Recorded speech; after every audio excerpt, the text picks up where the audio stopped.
It's Royal Challengers Bangalore versus Delhi Daredevils in the fifth match of the IPL. Hello and welcome. Suneer and I, Shruti, are ready with our preview and prediction for this one. Hi, Suneer.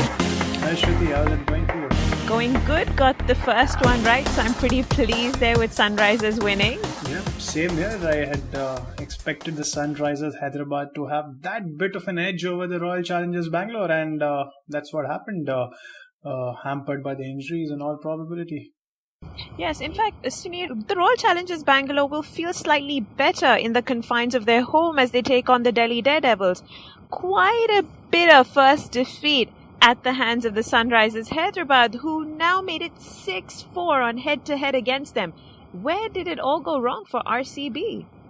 Yep, 6-4 is a surprising head-to-head. I'd said that even in my in one of the previews that a 5-4 head-to-head was difficult to comprehend given how strong Bangalore is, but now it's 6-4 in favor of Hyderabad. And it's fair to say that the Royal Challengers Bangalore were outbatted, bowled and fielded by their counterparts in that opener, the IPL opener, and they will need to show immense amount of improvement going into the second match of theirs.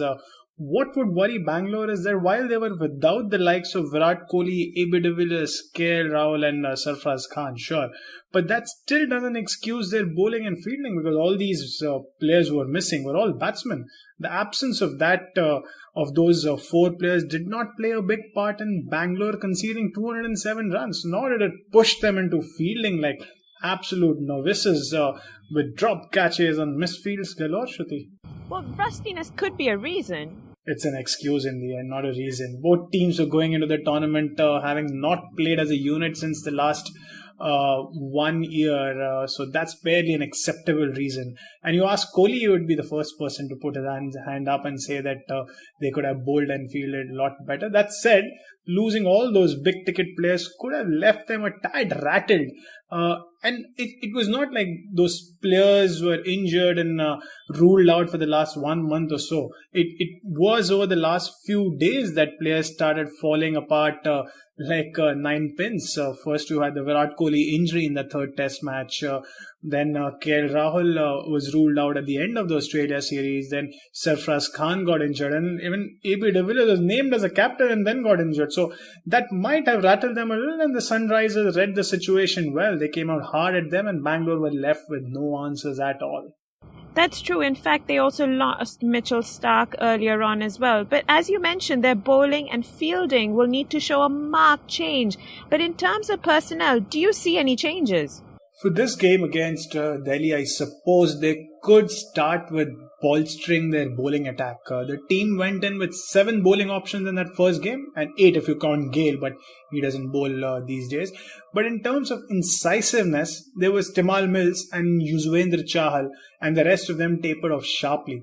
Even taking into account the fact that Suneer Chowdhary might have been a tad nervous on his debut, the sense I get here is that at home on that flat M. Chinnaswamy pitch, the RCB will do well to get an extra bowling option. And as harsh as it sounds, that could be in place of Travis Head. So might be a trade-off between Travis Head and Samuel Badri. And mind you, Head did not do too much wrong in that first game. Probably should have converted his start, got a little more than the 30 that he got, which if that happens would in turn weaken their batting lineup. But as I said, the Bangalore pitch remains batting easy and I wouldn't mind that a weaker batting lineup to go in with a bowling option that gives themselves a chance to restrict the opposition. That's assuming AB de Villiers still misses out. Yeah, of course, because if he's fit, he'll walk right into the playing 11, captain this side in place of Shane Watson, and Head might have to sit out anyway. I do think that Shane Watson did not have a great game, but he might still get a nod ahead of Travis Head, which also means that the Bangalore's bowling will need to be beefed up by bringing in an Indian bowler, say in place of a Sachin Baby, who did not have much to write home about in that opener. But one way or the other, I think it would be sensible for Bangalore to go in with that extra bowler. Your turn now, Shruti. How will the Royal Challengers Bangalore lift themselves up for this second game against the Daredevils after what transpired in that opener? Exactly. After suffering that loss in their opening game, they are feeling lost and burdened. They feel they're not living up to their standards. I did mention this in the first podcast. But for this game against Delhi, like we've discussed, they're at home. And this should put them at ease and they should be able to lift themselves. There is a lot more steadiness in their batting. In fact, it seems consistent throughout their innings. They will battle tough phases, but they should manage to stick it out.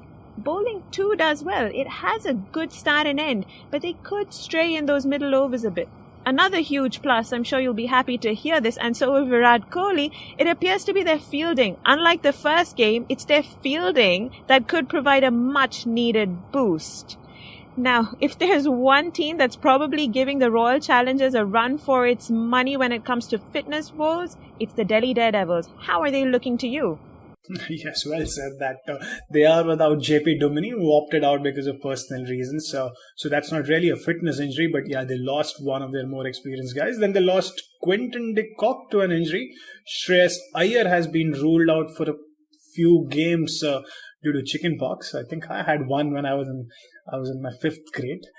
Angelo Matthews might miss a few games as well. He did not play in the recent Bangladesh series. And then their captain Zaheer Khan last played a competitive game in May 2016. That's almost 1 year ago. Looking at the positive side of the ledger, and there are a few positives coming from the Delhi Daredevils camp as well.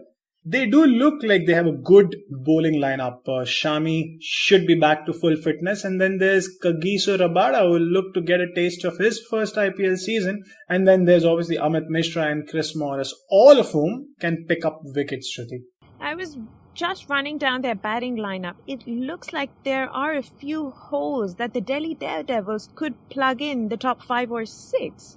Oh, those two absences of de Kock and Duminy have left them with gaping holes to fill. And I wonder if the Daredevils have thought of overseas replacements. There are enough players in that list of unsold players like the Alex Hales, Ross Taylors, Ben Dunks, who can all be brought in as experienced replacements for the Delhi top order. Looking at the glass as half full, and this gives the likes of Sanju Samson, Karun Nair and Rishabh Pant an excellent chance to prove that they belong here, especially Pant, who has been spoken of as a replacement for MS Dhoni in the white ball format when he's done with his international career. Much to look forward to, don't you think, Shruti?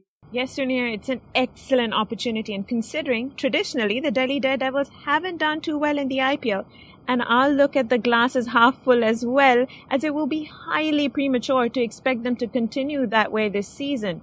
Now, according to the cards, it'll actually be quite refreshing to see them quite confident against Bangalore. There is an element of aggression and sensibility in how they approach this one.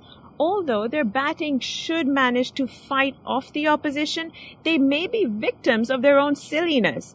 The Delhi bowlers may not have the best start. In fact, it could be a painful one, but they should be able to pull things back a tad.